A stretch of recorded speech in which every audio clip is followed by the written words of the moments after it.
Chapter 8 Aftermath Part 1 And then the going away. For the first time in her life, Pat found out what it was like to say goodbye to someone who was not coming back. But she could cry then, because everybody cried, even Judy, who seldom cried.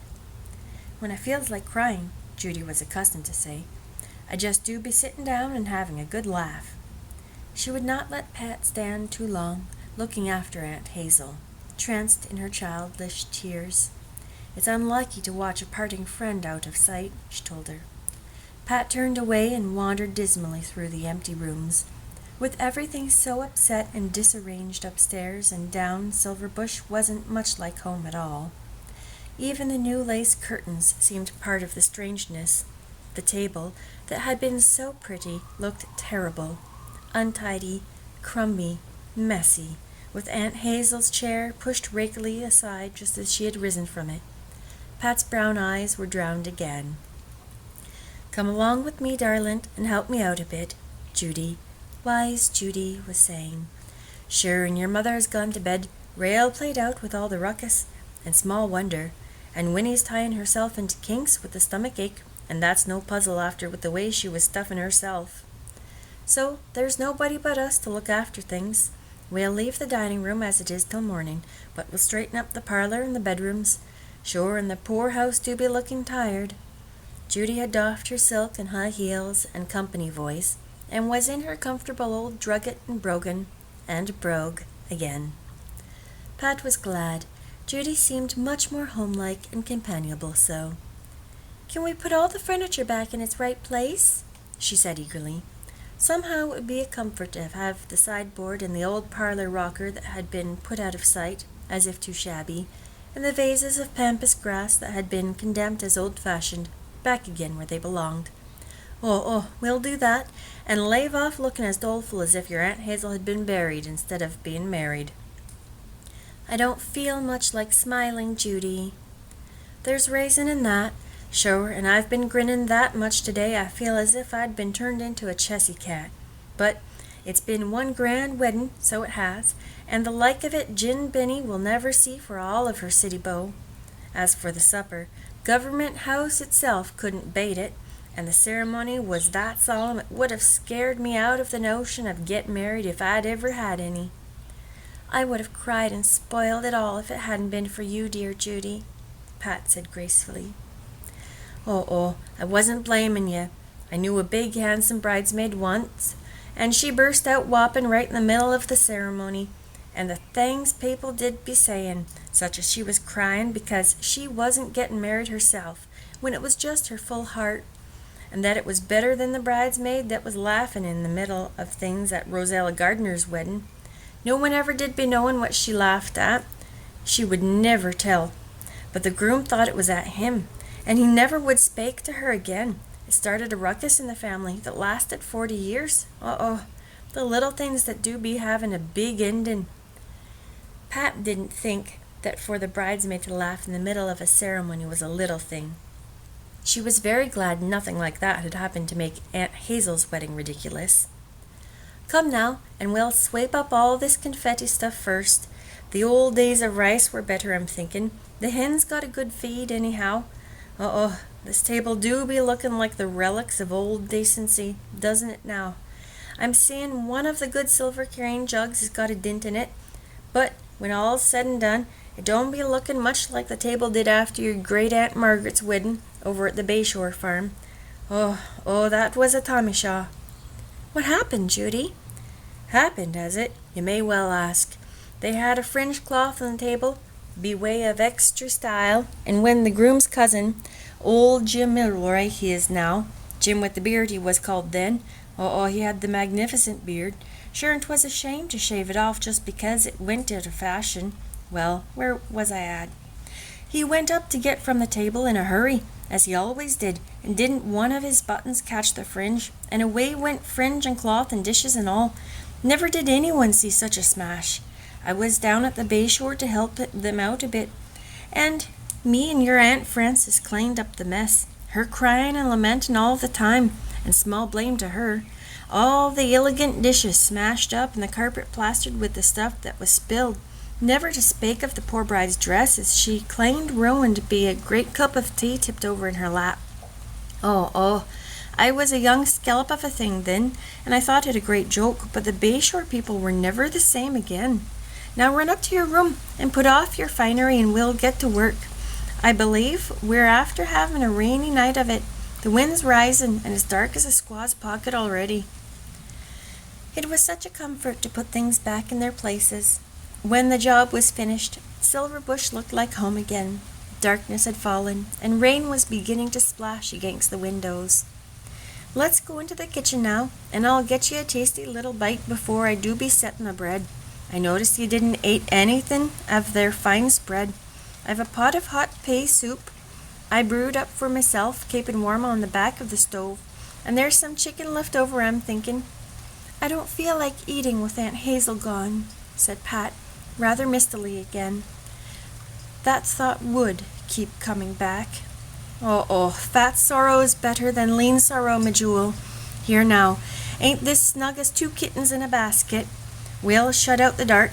And here's a little cat with an elegant grey suit and a white shirt, be the name of Thursday, with his small heart breaking for a word after all the neglect of the day.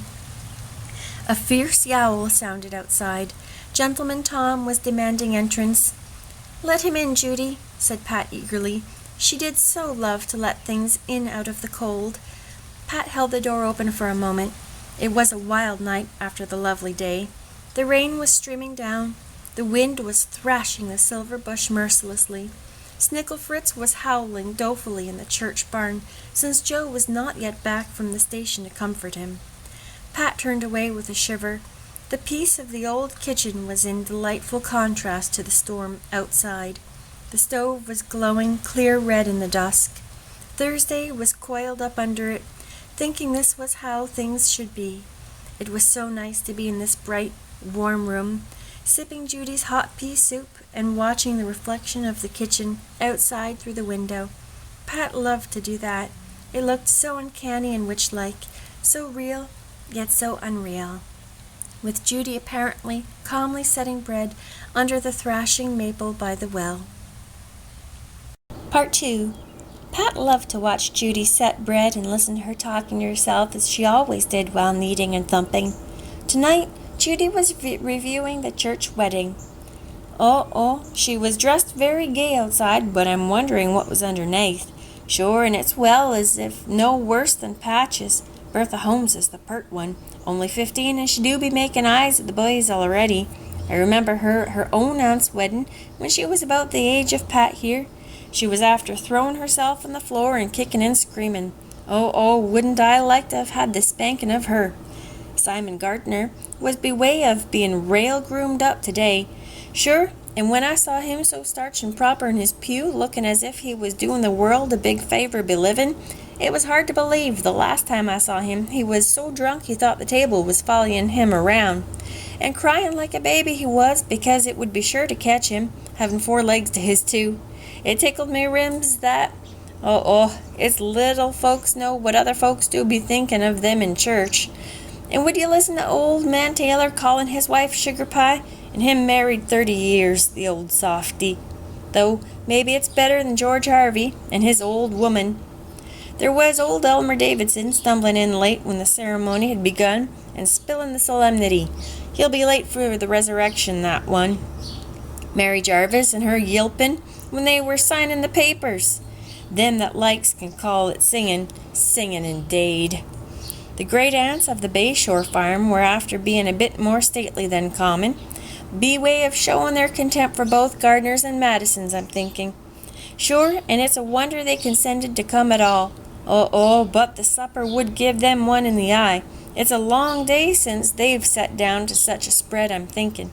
But I got square with old maid Sands. Says I to her, sly-like, while there's life, there's hope. She knew well what I was maning, so she did. Judy was shaking with silent laughter as she patted her bread. Then she grew sober. There was one at the wedding that'll be to none other.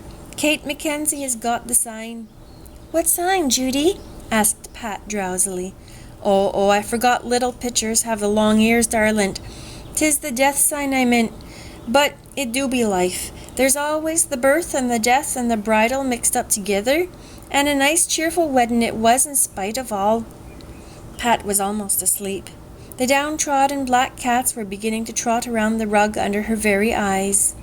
"Wake up, me jewel, and go to bed properly. Listen at that wind. There'll be apples to pick up tomorrow." Pat looked up, yawning and comforted. After all, life at dear Silver Birch was going on. The world hadn't come to an end just because Aunt Hazel was gone. "Judy, tell me again about the man you saw hanged in Ireland before I got to bed." Oh, that do be a terrible story for bedtime. It would make your hair stand on end." "I like having my hair stand on end. Please, Judy." Judy picked Pat up on her knee. "Hug me close, Judy, and tell me." The harrowing tale was told, and Pat, who had heard it dozens of times before, thrilled just as deliciously as at the first. There was no doubt about it. She enjoyed terrible things. "Sure, and I shouldn't be telling you all these tales of bad people," said Judy, a bit uncomfortably, looking at Pat's dilated eyes. "Of course, Judy, I like to live with good people better than bad, but I like hearing about bad people better than good." "Well, I do be thinking it would be a dull world if nobody ever did anything he oughtn't. What would we be fine to talk about?" asked Judy unanswerably. "Anyway, it's to bed you must be going, and say a prayer for all poor ghosts. If Wild Dick or Whopping Willie or either or both of them are on the fence tonight, 'tis a wet time they'll be having of it." "Maybe I won't be so lonesome if I say my prayers twice," thought Pat. She said them twice, and even contrived to pray for her new uncle. Perhaps as a reward for this, she fell asleep instantly. Once in the night she wakened and a flood of desolation poured over her, but in the darkness she heard a melodious purring and felt the beautiful touch of a velvet cat. Pat swallowed hard. The rain was still sobbing around the eaves.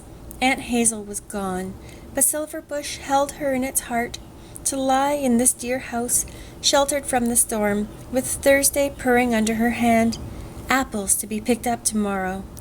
Oh, life to beckon once more. Pat fell asleep comforted.